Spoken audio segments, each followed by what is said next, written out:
आप देख रहे हैं न्यूज एक्सेस 24/7 खबरों का केंद्र, सच के साथ हर समय। तहसील मेरठ में इन दिनों हालात इतने बदतर हो चुके हैं कि आम लोगों का घर से निकलना भी किसी मजबूरी से कम नहीं रहा। सड़क पर काफी समय से नाले का गंदा पानी बह रहा है, जिससे पूरे इलाके में बदबू, कीचड़ और गंदगी फैली हुई है। ये हालात साफ तौर पर नगर निगम और प्रशासनिक व्यवस्था की लापरवाही को उजागर करते हैं। स्थानीय लोगों का कहना है कि यह समस्या आज या कल की नहीं है, बल्कि लंबे समय से चली आ रही है। कई बार नाले की सफाई न होने के कारण उसका गंदा पानी सड़क पर फैल गया है और अब सड़क नाले में तब्दील हो चुकी है। बावजूद इसके जिम्मेदार विभाग आंख मूंद कर बैठे हुए हैं। इस गंदे पानी की वजह से लोगों को पैदल चलना तक मुश्किल हो गया है। दोपहिया वाहन फिसल रहे हैं, चार पहिया वाहन बार बार खराब हो रहे हैं और राहगीरों को रोज जान जोखिम में डालकर इस रास्ते से गुजरना पड़ रहा है। सवाल यह है कि जब समस्या इतनी गंभीर है तो प्रशासन अब तक क्यों नहीं जागा। सबसे शर्मनाक तस्वीर तब सामने आई जब इसी गंदे और बदबूदार पानी से भरी सड़क से एक शव यात्रा को मजबूरन गुजरना पड़ा। जिस अंतिम यात्रा में सम्मान और शांति होनी चाहिए थी, वहां मजबूरी और गंदगी का मंजर देखने को मिला। मृतक के परिजन नाले के गंदे पानी में शव यात्रा लेकर चलने को मजबूर हुए। ये दृश्य न सिर्फ प्रशासन बल्कि पूरे सिस्टम पर सवाल खड़े करता है कि क्या इंसान को मरने के बाद भी सम्मान नहीं मिल सकता। ये वीडियो अब सोशल मीडिया पर तेजी से वायरल हो रहा है और लोग प्रशासन की संवेदनहीनता पर सवाल उठा रहे हैं। कैमरे में कैद ये सच्चाई उन दावों की पोल खोल रही है जिनमें शहर को स्वच्छ और विकसित बताया जाता है। स्थानीय निवासियों का कहना है कि उन्होंने नगर निगम प्रशासन को कई बार इस समस्या की जानकारी दी। फ़ोन किए गए, शिकायतें दी गईं, अधिकारियों से गुहार लगाई गई, लेकिन हर बार सिर्फ आश्वासन मिला, समाधान नहीं।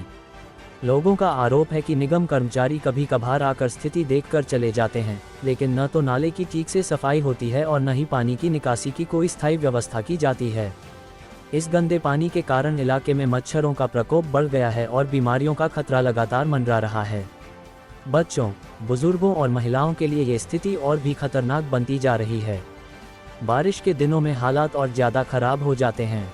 नाले का पानी सड़क से बहकर घरों तक पहुंच जाता है, जिससे लोगों का घरों में रहना तक मुश्किल हो जाता है। स्कूल जाने वाले बच्चों को इसी गंदगी से होकर निकलना पड़ता है। कई बार बच्चे फिसलकर गिर चुके हैं, लेकिन प्रशासन को बच्चों की सुरक्षा की भी कोई चिंता नहीं दिख रही। इलाके के दुकानदारों का कहना है कि सड़क पर फैली गंदगी की वजह से ग्राहक आना कम हो गए हैं। बदबू और पानी के कारण व्यापार चौपट हो रहा है और रोजी रोटी पर असर पड़ रहा है। वाहन चालकों को भी भारी परेशानी झेलनी पड़ रही है। कई बार वाहन इस पानी में बंद हो जाते हैं, जिससे जाम की स्थिति बन जाती है और दुर्घटनाओं का खतरा बना रहता है। नगर निगम द्वारा समय समय पर सफाई के दावे किए जाते हैं, लेकिन जमीनी हकीकत इन दावों को झूठा साबित कर रही है। अगर नियमित सफाई होती तो हालात यहाँ तक नहीं पहुँचते। स्थानीय लोग सवाल कर रहे हैं कि आखिर नालों की सफाई के लिए आने वाला बजट जाता कहाँ है। अगर पैसा खर्च हो रहा है तो नतीजा सड़क पर क्यों नहीं दिखता। यह मामला सिर्फ एक सड़क या एक मोहल्ले का नहीं है, बल्कि पूरे सिस्टम की कार्यप्रणाली पर सवाल है। जब शिकायतों के बावजूद कोई कार्रवाई नहीं होती तो जनता का भरोसा टूटना लाजमी है। लोगों का कहना है कि अगर समय रहते समस्या का समाधान नहीं किया गया तो वे मजबूर होकर आंदोलन का रास्ता अपनाएंगे। अब सब्र की भी एक सीमा होती है। वायरल हो रहे इस वीडियो ने प्रशासन को आईना दिखाने का काम किया है। अब सवाल यह है कि क्या वीडियो वायरल होने के बाद भी कोई ठोस कार्रवाई होगी या फिर यह मामला भी ठंडे बस्ते में चला जाएगा। स्वच्छ भारत और साफ शहरों के जो दावे किए जाते हैं, ये तस्वीरें उन्हीं दावों की सच्चाई बयान करती हैं। जब सड़कों पर नाले का पानी बह रहा हो तो स्वच्छता की बात बेमानी लगती है। लोग पूछ रहे हैं कि क्या प्रशासन किसी बड़ी बीमारी या किसी बड़े हादसे का इंतजार कर रहा है। आखिर कब जागेगा सिस्टम। ये पूरी घटना नगर निगम की जवाबदेही तय करने की मांग करती है। जनता जानना चाहती है कि इस लापरवाही का जिम्मेदार कौन है। स्थानीय प्रशासन की चुप्पी भी कई सवाल खड़े कर रही है।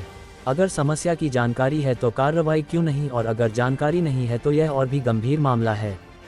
शव यात्रा का इस गंदगी से गुजरना पूरे समाज के लिए शर्मनाक है। ये दृश्य बताता है कि आम आदमी की तकलीफों की कीमत सिस्टम में कितनी कम है। लोगों का कहना है कि उन्हें किसी बड़े वादे की नहीं, सिर्फ साफ सड़क और नाले की ज़रूरत है। उनकी मांग बेहद साधारण है, लेकिन सिस्टम के लिए शायद यही सबसे मुश्किल काम है। अब ज़रूरत है कि नगर निगम तत्काल नाले की सफाई कराए और पानी की निकासी की स्थायी व्यवस्था करे, ताकि लोगों को इस नरक जैसी स्थिति से राहत मिल सके। ये खबर सिर्फ एक वीडियो या एक सड़क की कहानी नहीं है, बल्कि उस आम आदमी की आवाज़ है जो रोज़ गंदगी में जीने को मजबूर है। अब देखना ये होगा कि इस वायरल वीडियो और जनता के दबाव के बाद प्रशासन हरकत में आता है या फिर लोग यूं ही बदहाली झेलते रहेंगे। फिलहाल तहसील मेरठ के लोग एक ही सवाल पूछ रहे हैं, क्या उनकी परेशानी कभी खत्म होगी या फिर सिस्टम ऐसे ही आंख मूंदे बैठा रहेगा। अगर आप चाहते हैं कि यह आवाज़ सिस्टम तक पहुंचे, तो इस वीडियो को ज़्यादा से ज़्यादा लाइक और शेयर करें, चैनल को सब्सक्राइब करें और कमेंट में अपनी बात लिखें।